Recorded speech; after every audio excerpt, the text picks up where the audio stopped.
Varvatos is the most powerful man in the world, but he hates it because people no longer see him as human. He had hoped to change that by losing miserably to show everyone that he's just a regular human, but there are no enemies strong enough to kill him at this age, so that plan would never work. Furthermore, he is racked with guilt over his dear friend Lydia, whom he killed, so he decides to just reincarnate himself because he is sick of his current life. However, trucks don't exist in this world yet, so he had to bust out the old rope and step stool combo to get the job done. After reincarnating, he is reborn as Ardmir, an average boy in the countryside with above-average skills, and since he is no longer the feared demon lord of the past, he is sure people will be able to approach him without worrying for their lives. However, he's pretty much a weirdo, so no one wants to talk to him regardless. So he decides to try his luck against the final boss and approaches a group of girls on the street. However, the threatening aura from those girls was too much for his anxiety to bear, so he ends up crouched over in an alleyway, and that just made him look like even more of a weirdo. He's about to give up and let them go, but then he remembers that the worst she can say is no, so he works up the courage and declares that he wants to be friends with the girls. But they all just frantically started running away from him, and on that day, R discovered that there are many things worse than a no. R decides to go let out some of his frustrations by destroying part of the forest's ecosystem, and a little while later, Ard is sulking in front of his house when Oldhide comes over to check on him. He asks him what's wrong, so Ard explains that he hasn't been able to make any friends no matter what he tries, and it's starting to get to him.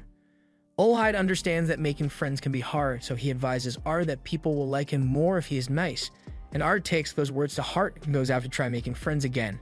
This time, he tries to show the kids how nice he is by being overly courteous and inviting, but as expected, all the boys and girls he goes up to run away from him in fear. Ard gets upset again and decides to vent some of his frustrations by committing some monster genocide.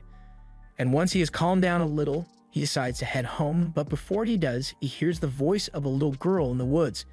He uses magic to fly over and check on what's going on, and to his surprise, he finds a little girl in the forest fighting an ancient wolf. He wonders why she would be wasting her time fighting a mere ancient wolf, but then he realizes that she must be killing monsters to relieve stress just like him. After she kills the wolf, she notices Ard watching her, and Ard doesn't want to come off as a weirdo again, so he politely introduces himself to her and simply asks her if she wants to be his friend. To his surprise, Irina doesn't immediately flee, so he thinks he might actually have a chance here, but a few seconds later, Irina yells that he could never be her friend and runs away. Ard is getting sick of rejection, so he chases after Irina to ask her why she doesn't want to be friends. Irina runs back to her father, who happens to be Oldhide, but before she could explain what happened, Ard shows up, and he is elated to learn that since Oldhide is best friends with his parents, that means he has free reign to annoy Irina for as long as it takes until she becomes his friend. Irina thinks he is a creep, so Ard tries to change her opinion of him by telling her he learned all kinds of stuff about her from her father. Like the fact that she likes roses and the exact number of moles she has on her body, but that just makes her think he is even creepier. After a couple of months of this, one day, Irina is out in the forest killing monsters to vent her frustration, and Ard followed her here because he wants to spend time with her, but Irina just runs away from him as usual. Since nothing has worked so far, Ard tries to think of a new strategy in his room, but that same night, the village is thrown into chaos because monsters are attacking. Ard heads out and is about to use magic to kill the goblins, but before he gets the chance, his father jumps out in front of him and uses his sword to cut them down. Ard asks his father why all of this is happening, so his father explains that the dungeon core is acting up, so monsters have started spilling out into the village. Just then, Oldhide runs up and he looks really worried because Irina hasn't come home yet. The last time he saw her, she was running into the woods, and as he says that, Ard realizes that he's the reason she's missing because she was trying to get away from him. He wants to fix his mistake, so he immediately activates his flight magic and takes off to go find Irina, and both Oldhide and Ard's father are left wondering when Ard learned how to use flight magic. Meanwhile, Irina has been cornered by a large group of sentient goblins, and they are pretty pissed at her because of all the monsters she has killed for no reason, so they're gonna do what goblins do. The big one even offers to give her the chance to call for help to make this more fun, but Irina says she has no friends, so she has no one to ask for help.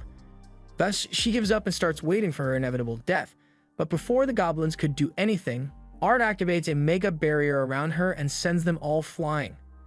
He then proceeds to blow up each and every one of the remaining goblins until Irina is safe, and afterwards, he goes to check on her.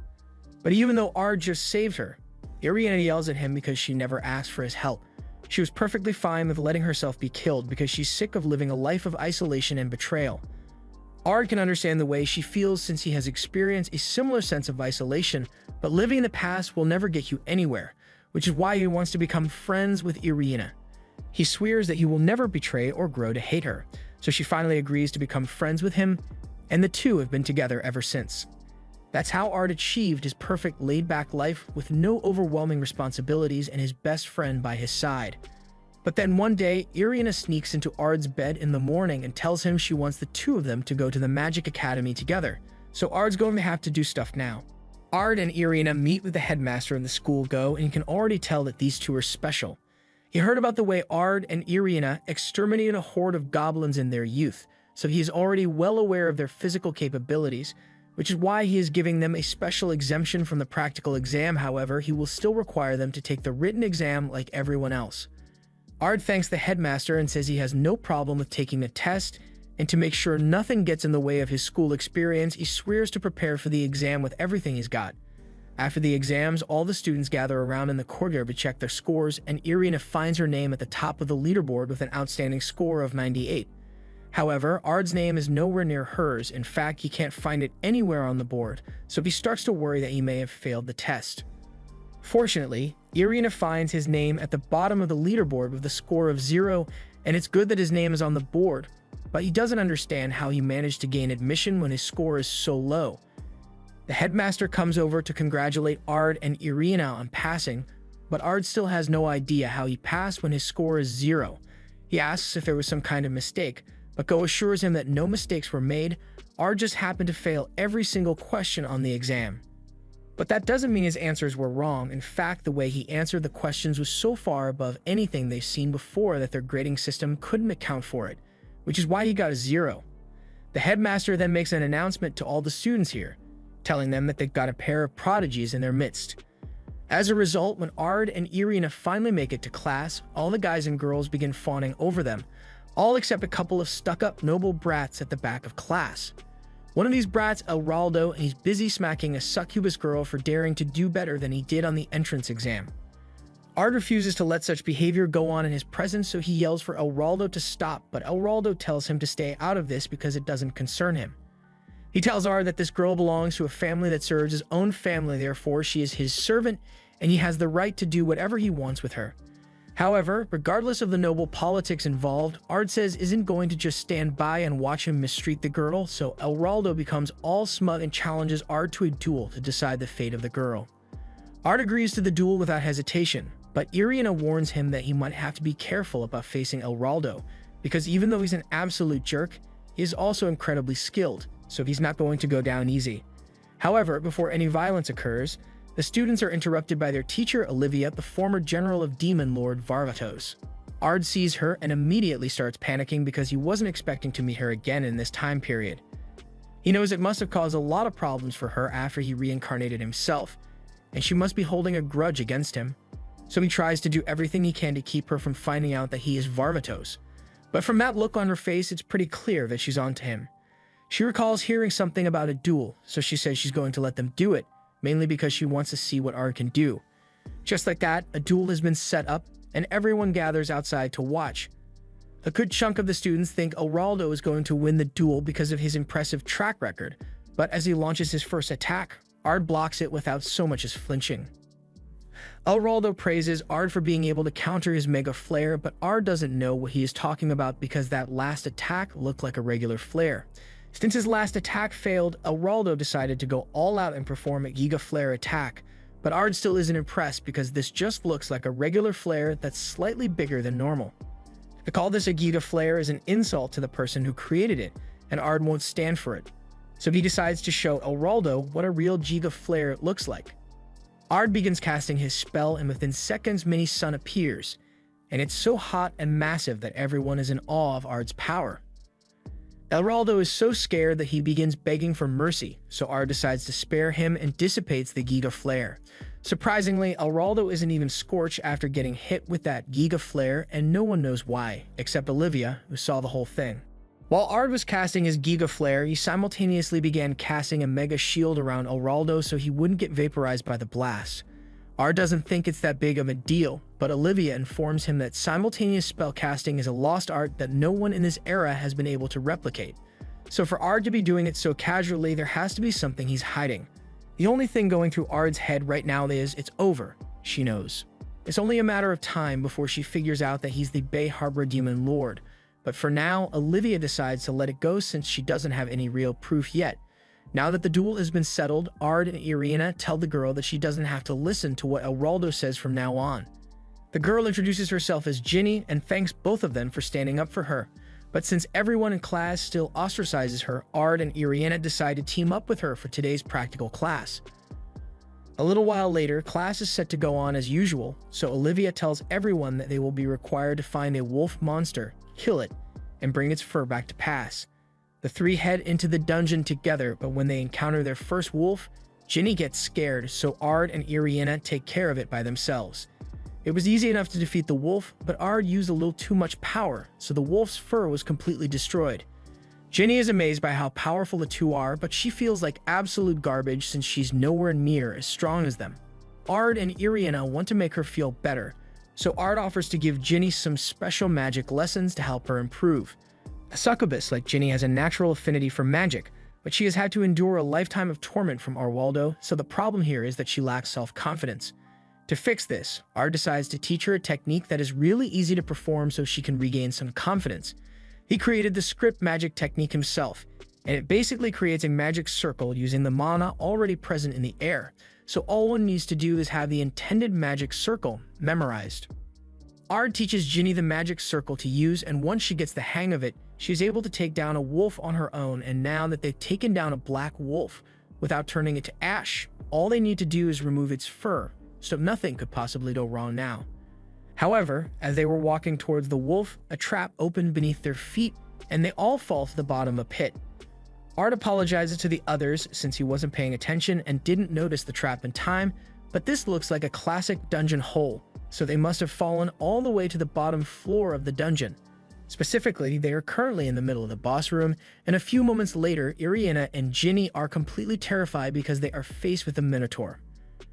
Ard, on the other hand, doesn't seem too bothered by it since it's only a little stronger than the wolves they fought earlier.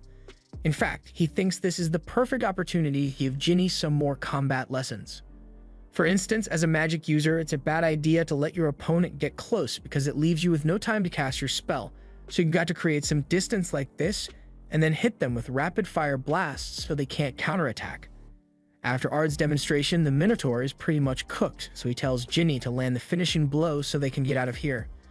Ginny is hesitant to do it because she has always been told she is an incompetent mage, but Ard assured her that she has the power to do it, so all she needs is the confidence to let go of the past and try. Eventually, Ginny overcomes her insecurities and begins blasting the Minotaur over and over again until it is pretty much reduced to ash, and afterwards, they all head back to the surface to submit their materials. Olivia can't believe that their team managed to take down the dungeon boss with just 3 people, but the girls explain that Ard did all the heavy lifting, so they never could have done it without him. Ard tries to downplay his involvement and leave to avoid suspicion, but it's already too late because Olivia grabs him by the shoulder and says there's something she wants to talk to him about.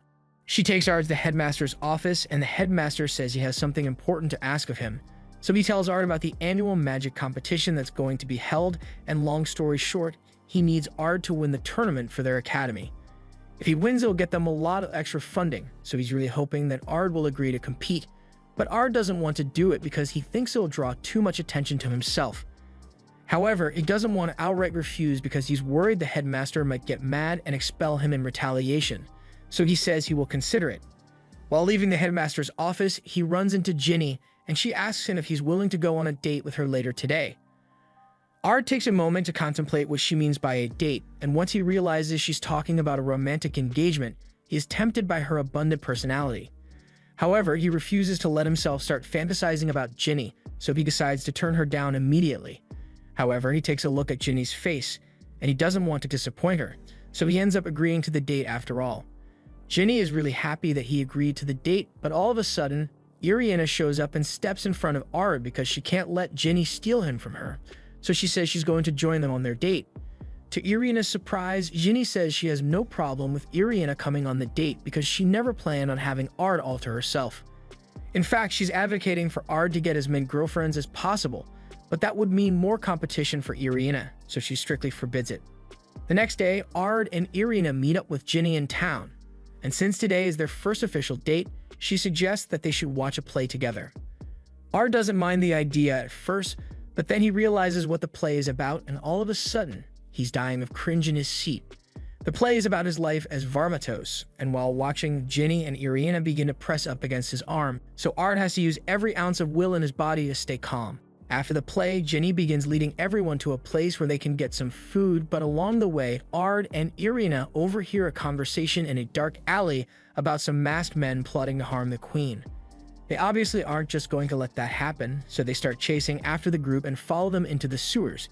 When they turn around the corner, Ard spots a massive magic circle on the wall, and he immediately realizes that this whole thing was a setup. Just then, more masked men appear behind them and threaten to kill them if they move, but Ard doesn't seem too bothered by their threat. For one, the fact that they set a trap and didn't immediately kill them means that their goal is just to kidnap them. The leader of the masked men admits that Ard is right, but they only have one target that they must keep alive, so they are allowed to kill anyone else. The man then casts a fire spell and engulfs Ard in flames, but such weak spells could never harm Ard, so he simply brushes it off and casts a lightning spell to destroy the magic circle on the wall. Now, whatever they were planning won't work anymore, so Ard proceeds to shock the life out of all the men here until the only one left is the leader. He tells the leader to just give up now and tell him what he was planning, but the leader refuses to let this be the end, so he transforms, revealing himself to be a demon and blows a hole through the ceiling to escape. Ard flies after him all the way back to the surface, and in an attempt to gain the upper hand, the demon takes a little girl hostage. However, when Ard arrives, he simply uses a little illusion magic to get the girl to safety, and then proceeds to vaporize the demon. As a result of Ard's heroic deeds, he is later summoned to meet with the queen so she can reward him, but Ard isn't sure how he should approach this audience since this is his first time meeting royalty as a commoner instead of the demon king. He does his best to treat the queen with the proper respect, but Irina, on the other hand, couldn't care less about respecting the queen since the two of them happen to be old friends. Everyone in the throne room is outraged that Irina would dare to act so informally in the presence of the queen, but Rose tells them to quiet down because Irina is an old friend of hers, so she is permitted to act however she wants. Rose is glad to see that Irina is still the same as ever, but moving on, she now wants to discuss Ard's reward. Something as heroic as slaying a demon deserves adequate compensation, so as such, she asks Ard to become her husband. Ard, as well as everyone else, are stunned in silence because they can't believe what they just heard, so Queen Rose clarifies that she just wants Ard to put a baby in her. Irina absolutely refuses to let that happen, because if Ard is putting a baby in anyone, it's going to be her first. Rose can see that Irina is upset, so she says it's just a prank, bro, and says she'll reward Ard with something else. She declares that she will grant Ard the rank of a 5-point mage, but that title is a major deal and would draw a lot of attention to him. So Ard declines and says he wants something else instead. He tells Rose he would rather just have her increase the budget of the academy, and she agrees, but she's still going to give him 5-star mage status though. After Ard's recent spike in recognition, he has become a lot more popular with the ladies, to the point that a girl randomly offers to throw it back on Ard behind the school. Irina obviously doesn't let that happen and scares the girl off, but for some reason she's also mad at Ard now, and he can't figure out why. Meanwhile, in the headmaster's office, he is talking with Professor Jessica about the recent events involving Ard, and while he is glad that he convinced the queen to increase the school's budget, he is also disappointed that Ard won't be participating in the tournament. He had hoped to use it as a means to prove Ard's skill, so he could officially hire him as an instructor, but they are going to have to think of something else. Later that night, Ard is lying in bed and still wondering why Irina got mad at him when all of a sudden there's a knock at his door, and it turns out to be Ginny in a nightgown. She heard about what happened earlier today, and while she doesn't mind other girls trying to seduce Ard, she also doesn't want to fall behind. So she decided to try her luck with him as well. Ard would have normally shrugged her off immediately, but Ginny uses her succubus charm, so Ard is stiff as a board and he also can't move. Ginny is about to hit first base with him, but all of a sudden, Irina bursts into the room. She had come here to apologize for getting mad at Ard earlier, but now she's mad at him for a different reason. Ginny tells Irina to calm down, but Irina is mad at Ginny too because it's her fault that Ard is getting so much attention since she has been advocating for a harem for Ard, so she's starting to fall behind. Ginny tells her it's her own fault for not being more assertive, and from there, Irina challenges Ginny to a duel over Ard. Ginny is confident that she can win, so she even adds a condition and says the loser will have to run across the school naked. Both of them were fully committed to the terms of the duel, but Ard refuses to let them lose their dignity over such a trivial matter and demands that they both sit down and discuss this like reasonable adults. Both Irina and Ginny realize they were being a bit childish and apologize to each other. But just then, Professor Jessica busts into Ard's room and says she has the perfect solution to their dilemma. Since Ard won't let them have a duel, she suggests that they should enter the battle tournament and make it to the finals so they can have an official fight. This way, they will be able to settle their differences. Plus, if Ard trains both of them and they perform exceptionally, then it would prove that he has what it takes to be an instructor at the academy. Both Irina and Ginny end up agreeing to the idea, however. Ard doesn't want to have to become an instructor, so on the day of the tournament, he's slightly hoping they both lose. Unfortunately for Ard, both Irina and Ginny blow through the competition with ease, so they both end up making it to the finals and face off against each other. Ard's parents and Irina's father are all here as announcers for the fight, and they are excited to see what these two can do after learning from Ard. But before the match could begin, chaos erupts as several demons are spotted in the crowd and begin destroying everything. Just then, Professor Jessica shows up and says they need to subdue the demons, so she tells Ard and Olivia to go off by themselves while she takes both Irina and Ginny. Meanwhile, Irina and Ginny are doing their best to fight off the demons that are attacking them, but all of a sudden, a giant golem is summoned, and they'd have a lot of trouble dealing with something like this. Luckily, Irina's father steps in and saves them by destroying the golem with one of his wind spells, but while he's distracted, he gets stabbed through the back by Jessica. Irina and Ginny can't believe their professor would do something like this, but it is revealed that Jessica was never really their teacher. She has been a demon named Elzur the entire time, and this whole thing was an elaborate plot to capture Irina. So she grabs her and flies away. Olhide later wakes up in the school infirmary, so Ard asks him what happened to Irina, and he tells him that she was abducted by Dragon Lord Elzur. She is the same one who nearly destroyed the world thousands of years ago, so her strength is on par with that of evil gods. However, Ard doesn't care how strong she is or why she chose to attack. All that matters to him is that she took Irina, so he's going to get her back. Olhide thinks it's too dangerous to go after Elzur, but since Ard is so insistent, he decides to let him handle it, and to help his rescue mission, he gives Ard full access to the royal treasury. Meanwhile, Irina wakes up bound in a magic barrier, and Elzur tells her that she's about to begin the ritual. Irina asks why Elzur is doing this, but it's pretty obvious since Elzur is after the evil god blood that runs in her veins. Irina is shocked that Elzur discovered her secret, and Elzur intends to use Irina's blood to summon the evil gods by feeding her to this monstrosity over here. Irina yells that Elzur won't get away with this since Ard will surely come to save her, but Elzur isn't too worried because even if Ard is strong, there's no way a mortal like him could ever defeat her. And even if he does show up to try and save her, Elzur asks if he will still consider Irina a friend after he finds out what she truly is. Irina can't argue with that since in all the time she has known Ard, she has always kept her origins secret, so she doesn't know how he will react if he finds out that she's a descendant of the evil gods.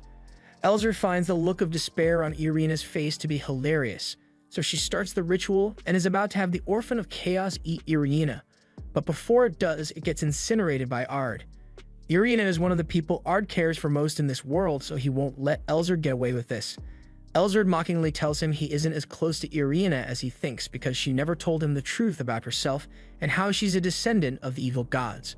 But even if that's true, why would Ard care in the slightest? Her origins change nothing about who she is, because to Ard, she will always be his best friend. However, hearing Ard's genuine feelings makes Elzur sick, so she plans to wipe both him and Irina off the face of the earth. Elzur reveals her true dragon form and launches a blast at Ard and Irina, so in response, Ard puts up a barrier and starts a chant to summon his ultimate weapon. This is a sword he created with the remnants of Lydia's soul, and with it, Ard plans to slay Elzur once and for all. Elzur feels insulted that a mere mortal thinks he could defeat a great dragon like her, but Ard is no mere mortal. He reveals his true form to Elzur and tells her that he has analyzed every part of Elzur, her fighting style, her magic, and even her reasons for doing all this. He understands that Elzur was pushed into isolation by the current peaceful state of this world, and she grew to despise it, but she made the fatal error of targeting Ard's friend, and that is truly unforgivable. Elzard refuses to accept that she is outmatched, so she begins changing up her dragon's breath, and in response, Ard begins charging up his ultimate attacks. When the two spells clash, an incredible explosion occurs, but Ard remains perfectly safe while Elzard meets a gruesome end, and now that the fight is over, Ard goes back to the ground to check on Irina. He asks her if she still wants to be his friend after witnessing the frightening power that he possesses, but Irina would never fear Ard for his strength, so she tells him he doesn't need to worry about that. Ard is relieved to hear that, so he tells Irina to come with him, so they can go back home. Deep inside a dungeon, a girl named Sylphie has been working hard to train her body for war, and once she is satisfied with her strength, she decides to return to Lydia and the others. However, before that, she really needs to go take a bath since she hasn't had a shower in the past 3 years of her training. She heads outside, but to her utter shock, she finds an entirely different world and she doesn't understand how things could have changed so much when only 3 years have passed. She ducks into an alleyway to avoid all the oncoming traffic, and there she meets a strange masked man. The man seems to know who Sylphie is, so he commends her on her absolute dedication because not just anyone could spend 3,000 years doing nothing but training. Sylphie is taken aback and asks if she heard the man wrong because it sounded like he said she was gone for 3,000 years instead of 3. But there was no mistake with what he said. The dungeon she was training in had special time laws, so 3,000 years really have passed since she entered.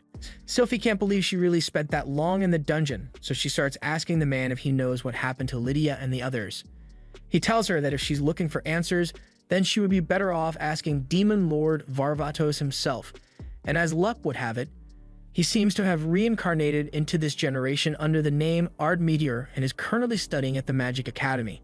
Meanwhile, Ard and the others are having a meeting with the headmaster because he has something to ask them. The school festival is coming up soon and he would like Ard and his friends to put on something like a play. He doesn't really care about the play, but he needs Ard to participate in something since the school received a threatening letter from someone named Al Ghul, and he would feel much more secure if they had Ard around to make sure everyone is safe. To get close to him, Sylphie enrolls as a student at the academy with the help of Olivia, since they are friends, and as soon as she spots Ard, she immediately starts calling him the Demon Lord and asking what happened to Lydia. Ard tries to deny being the Demon Lord, but Sylphie isn't going to be fooled since she has irrefutable proof that Ard is the Demon Lord. Ard has no idea how Sylphie managed to find out about his secret, but her scene here is drawing too much attention. And at this rate, Olivia and the others are going to figure out that he really is the Demon Lord, so he tries to convince her that she must have the wrong person here, but she isn't backing down. Just then, Irina gets up and starts yelling at Sylphie for talking to Ard in such a rude manner, and normally, Sylphie would have immediately resorted to violence and drop-kick Irina through the wall, but Irina looks a lot like Lydia, so Sylphie takes a liking to her. Although she still doesn't like Ard because he keeps lying to her, so she challenges him to a duel so she can force him to admit that he's the Demon Lord. Everyone gathers outside to watch as the duel unfolds, and Ard is trying his best not to overdo it so Olivia doesn't figure out his identity, so he attempts to put an end to the match quickly by taking advantage of one of Sylphie's bad habits. Back when he was the Demon Lord, whenever he would fight with Sylphie, she would always lean too far to the right and leave herself wide open. So Ard attempts to stab her in her side, however. All that training Sylphie did in the dungeon really paid off because she managed to counter and put pressure on Ard. Ard admits that Sylphie has grown stronger since the last time he saw her, but she's still not strong enough to beat him, so he shatters her sword and knocks her away, making him the winner of their duel. However, Sylphie refuses to accept her loss, so she tells Ard to run it back because she's not going to pull her punches anymore. She then summons her legendary sword, and Ard tries to tell her that it's not a good idea to use it here, but it's already too late because she has unleashed a devastating slash. He manages to block it, so he is perfectly unharmed, but the same can't be said for the school building or the spectators. Olivia then yells at Sylphie for being careless because that sword she just used spreads poisonous mana with every swing, so she nearly wiped out all her classmates with that last attack. Sylphie realizes she may have made a mistake, but she argues that Ard did a lot worse when he was the Demon Lord, so this isn't that big of a deal.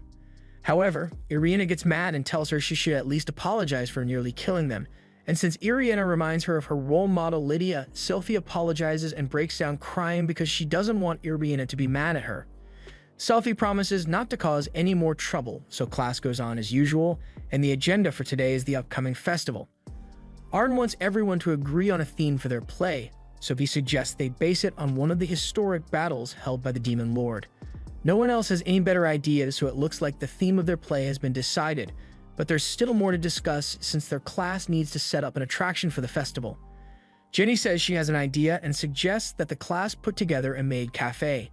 She even went to the liberty of creating some maid outfit designs ahead of time, and on paper the idea of a maid cafe sounds promising, but when Ard and the others see those designs, they immediately reject it. Ginny's outfit designs are borderline age-restricted, so none of the girls are willing to wear something like that, but Ginny reminds them that they will probably get the chance to serve Ard in a hot outfit, so they are suddenly on board with the idea again. The day of the festival finally arrives, so Ard and Irina are taking their time walking around and checking out all the stands. Technically, they are on patrol in case Lars Al Ghul follows through on his threat, but that doesn't mean they can't have a little fun at the same time. Just then, they see a massive explosion on the other side of the festival, so they go to check it out and find Sylphie harassing a poor innocent man. She is convinced that this man must be a demon, probably because he's bald and she's about to kill him, but Olivia stops her. The man works at Olivia's favorite restaurant and has been there for years, so she knows for a fact that he's not a demon. It's clear that she lacks the necessary brain cells to be out on patrol, so Olivia tells her to go do something else so she doesn't cause any more trouble. While Sylphie walks away, the three of them stand in the park and Irina takes a moment to talk about just how amazing this giant tree is.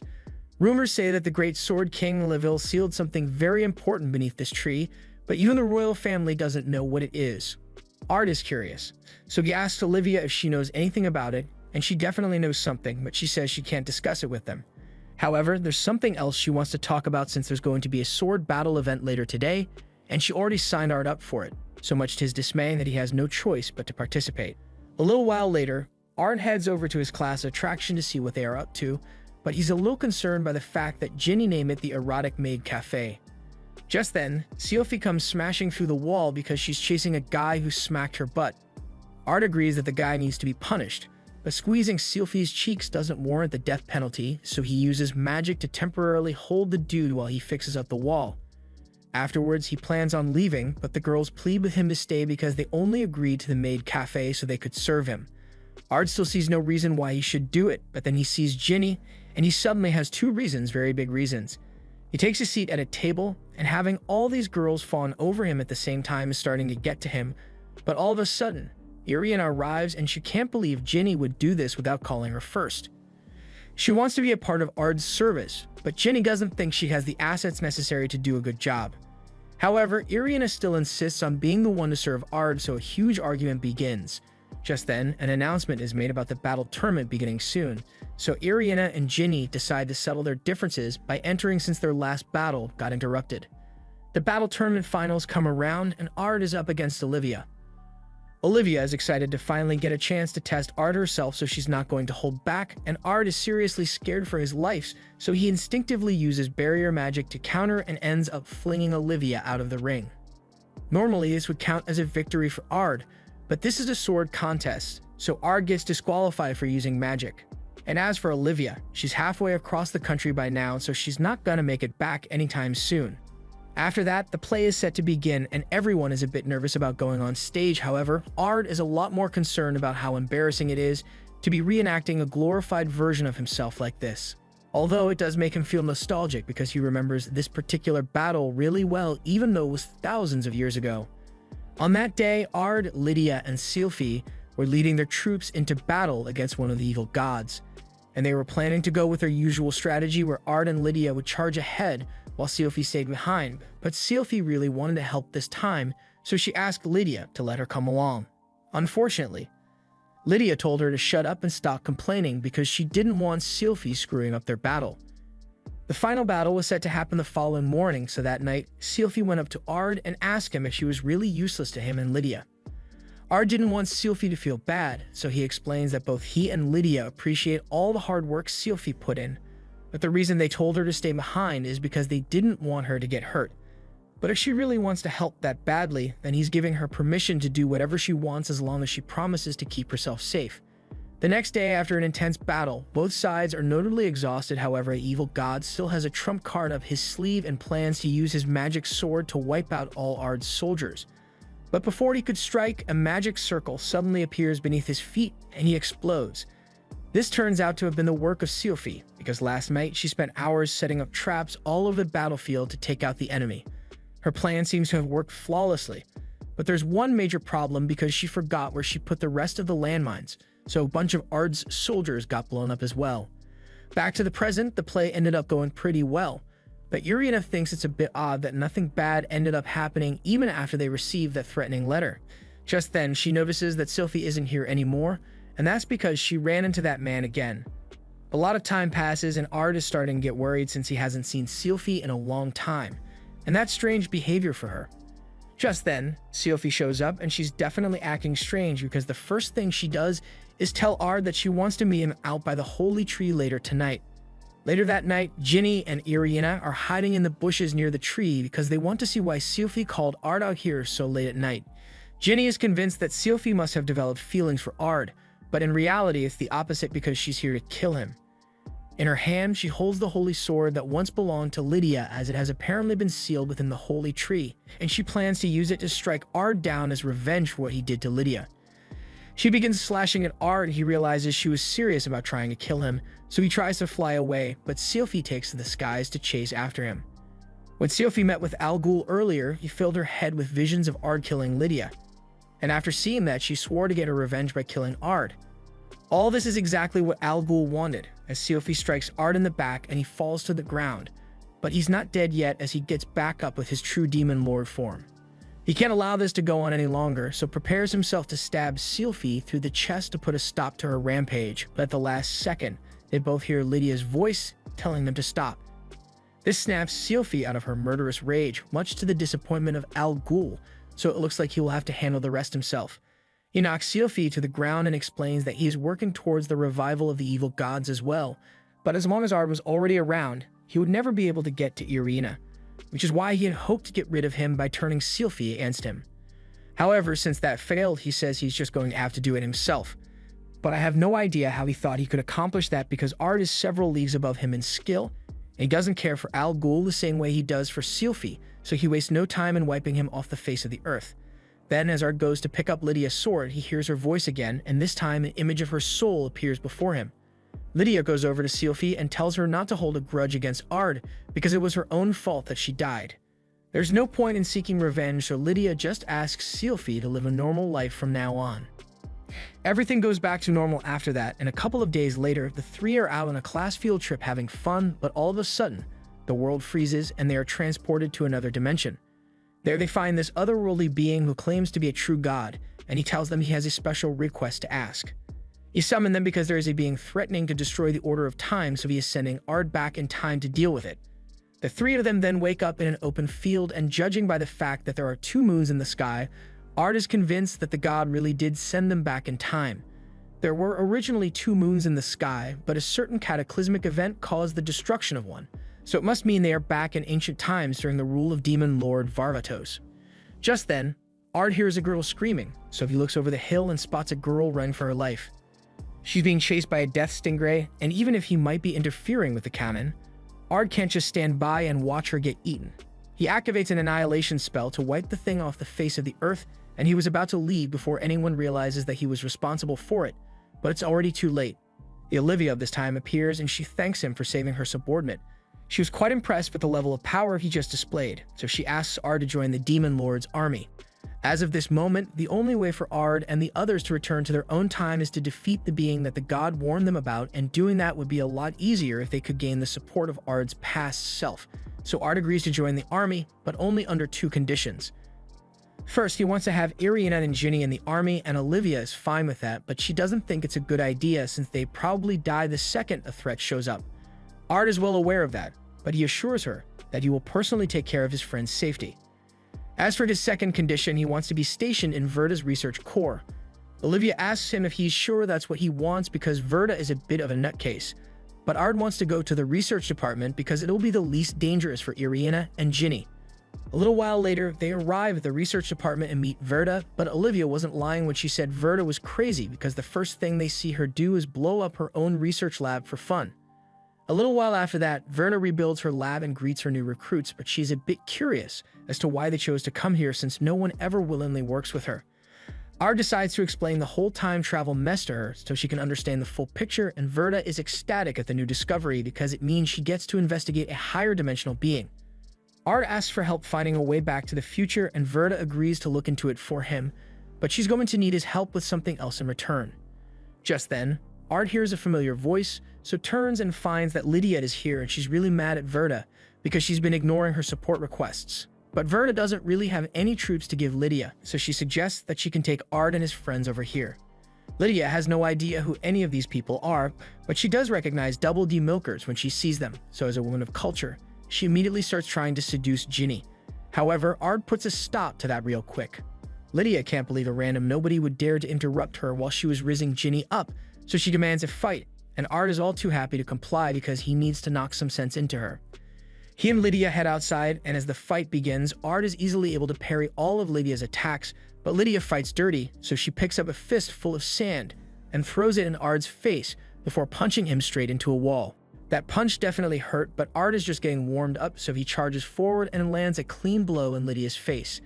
After fighting for a while, the two of them knock each other out, and Lydia now respects Ard quite a bit for being able to take her down. She usually isn't the kind of person to ask for a favor, but she tells Ard she could really use his help out on the battlefield, so she hopes he will agree to join her on the next mission. Hearing Lydia speak so politely is a jarring experience for Ard, but regarding her request, he says he will do it, but only if Lydia helps him get an audience with Varvatos. Lydia agrees to Ard's terms, but Varvatos is a cautious man, so the best way for Ard to gain his trust is to accomplish something great in battle, and that's exactly what he plans to do. Ard and Lydia may have come to an understanding, but that still hasn't stopped Lydia from assaulting Ginny in the bath. Meanwhile, Ard is in his room feeling guilty about what he did to Lydia back when he was Varvatos. He killed her with his own 2 hands, so he doesn't have the right to call himself her friend. But then he hears Ginny scream for help because Lydia is trying to grope her melons, so he feels a little less guilty about what he did. A few hours later, everyone has been stationed out on the battlefield, and as part of Verda's team, Ard and the others have been put in the rear guard to help the support team. Ginny and Irina are nervous about being on a real battlefield, but Ard assures them that they'll be fine. Since they are in the rear guard, they probably won't have to fight any enemies, and even if the enemy forces do somehow manage to break through, Ard can handle any threats. Meanwhile, on the front lines, Lydia leads the army's main force to attack the demon castle, but she soon realizes that something is off about this whole thing. The demon army general that's supposed to be stationed here hasn't come out to fight despite all the chaos they are causing, so she's worried he may be plotting something. Just then, she receives a report that the General Bolden has launched an attack on the rear guard.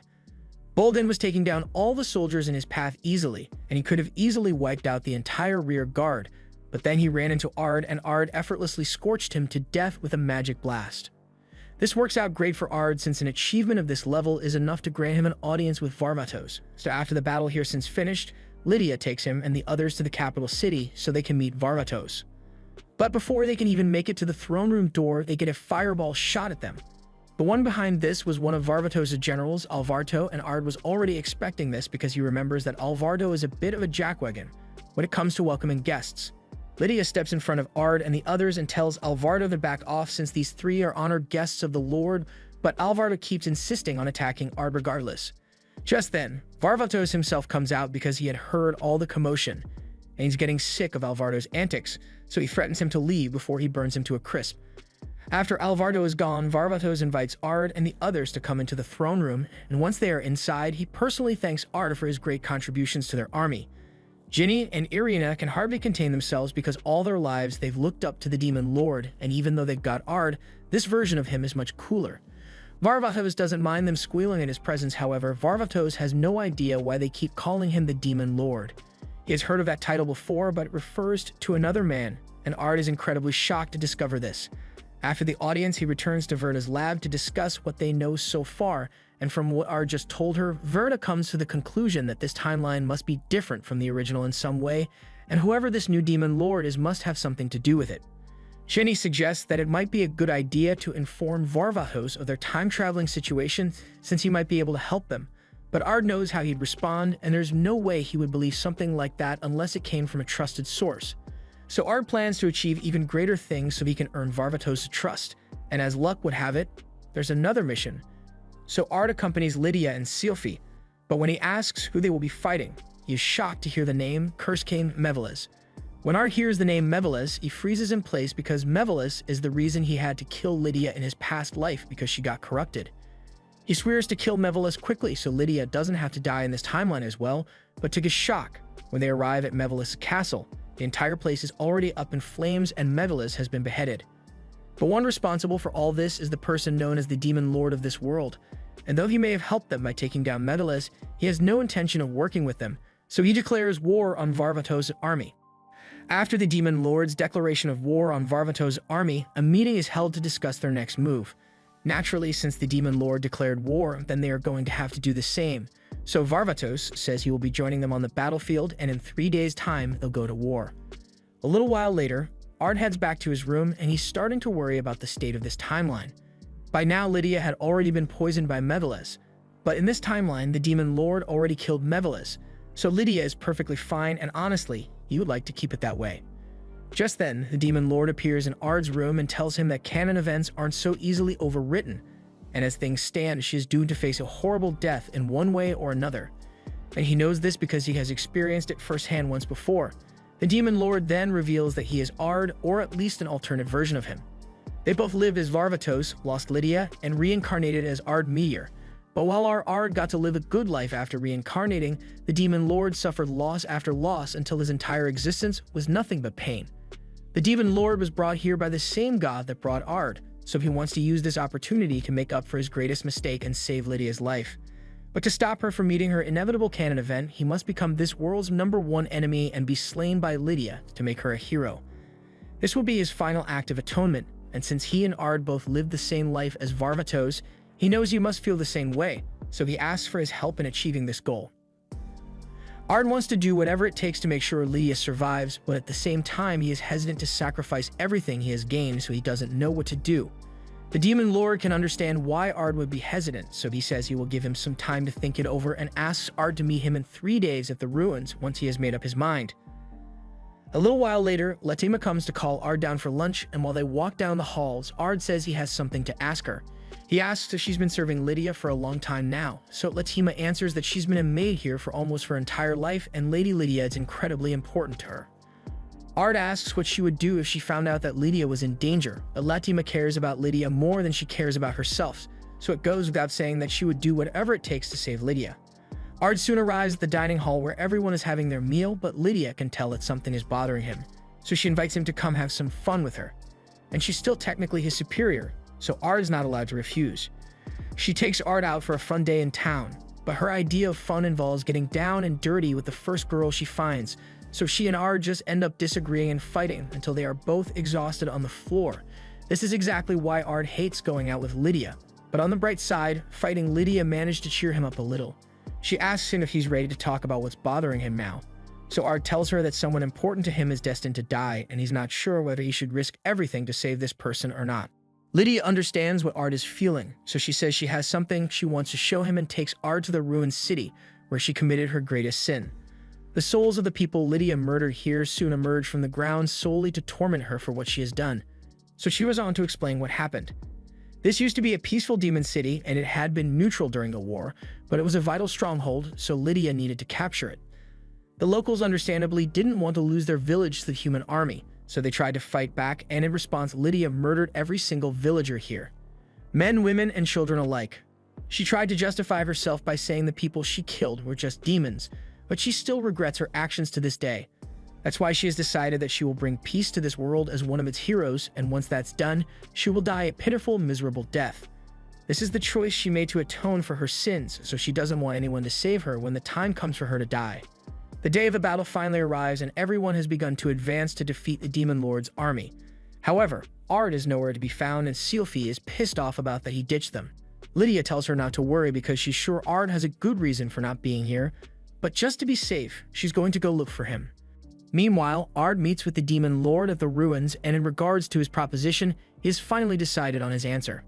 It is true that he wants to save Lydia, but he doesn't think that's the right thing to do here since Lydia doesn't want to be saved.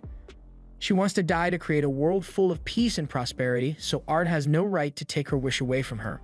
The Demon Lord thinks it's unfortunate that Ard won't join him, but since that's the case, then they are going to have to fight until only one remains. The Demon Lord begins his attack by casting an incineration laser beneath Ard, and when he dodges it, he gets hit with a ton of similar circles in the air, but they are easy enough for Ard to dispel. Ard then counterattacks with a gravity field spell, but the Demon Lord is able to dispel the spell as well, so it looks like these two are at a stalemate, but the Demon Lord came prepared for such a situation. Back at the villa, Irina and Ginny were left behind because the battle was too dangerous for them, but all of a sudden, Latima comes up to them and says that Ard has a special mission for the two of them. Irina and Ginny are just glad to have something to do, so they believe Latima and follow her out into the forest. There, Latima explains that the Demon Lord has a form of immortality accomplished by separating his soul from the body. A person can only die when both their soul and their body are damaged at the same times, so she says Ard needs them to sneak into the Demon Lord's castle and release the Demon Lord's soul to undo his immortality. They do as they are told and eventually locate the Demon Lord's soul, but when they attempt to destroy it, they get caught in a trap and are tied up. This whole thing was part of the Demon Lord's plan, and he even shows Ard a live video feed of the girls trapped in his basement, before asking him once more to join him in saving Lydia. Ard asks what will happen to Irina and Ginny if he doesn't listen to him, but the Demon Lord once had an Irina and Ginny of his own, so he isn't going to hurt them. This is his way of giving Ard an excuse to go against Lydia's wishes and save her. However, the Demon Lord's plan fails because Lydia shows up at the castle to rescue Ginny and Irina, and with her strength, she is easily able to wipe out every demon in there, as well as destroy the Demon Lord's soul vessel. Now the Demon Lord has lost all of his insurance policies, but he still asks Ard one last time if he is willing to join him in saving Lydia, but Ard's answer hasn't changed. Besides, he knows how the Demon Lord thinks, so he is aware that the real reason the Demon Lord is trying so hard to save Lydia is because he wants to rid himself of the guilt of killing her by dying in her place. And while that may be true, the Demon Lord sees nothing wrong with wanting to save Lydia, even if it is ultimately for a selfish reason. And since they can't agree on the right thing to do, he and Ard both summon their swords to duel each other to the death. The Demon Lord has Ard in a bad position, and is about to stab him through his chest, but all of a sudden, the soul of Lydia appears and starts holding him back because this isn't what she wants. And that interference was all Ard needed, so he takes the opportunity to stab the Demon Lord through the chest. The Demon Lord's body vanishes after he dies, and since Ard has completed the mission that God gave him, it looks like his body is going to vanish from this timeline as well. The same thing happens to Irina and Ginny, so Lydia realizes they must be going back to their time. She had heard about them being time travelers from Verda, and before they go, there's something she wants to ask.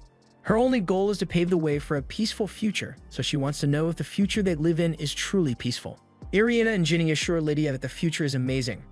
There are a few threats here and there, but overall it's a great time to be alive, and Lydia played a huge part in building that world, so they are grateful to her. Ard, Irina, and Ginny then disappear from this timeline and wake up back in their bus seats, almost as if they never left, but they vividly remember everything that happened during their trip to the past, and they are relieved to be back home. The end. Subscribe and hit the notification button to not miss the new videos.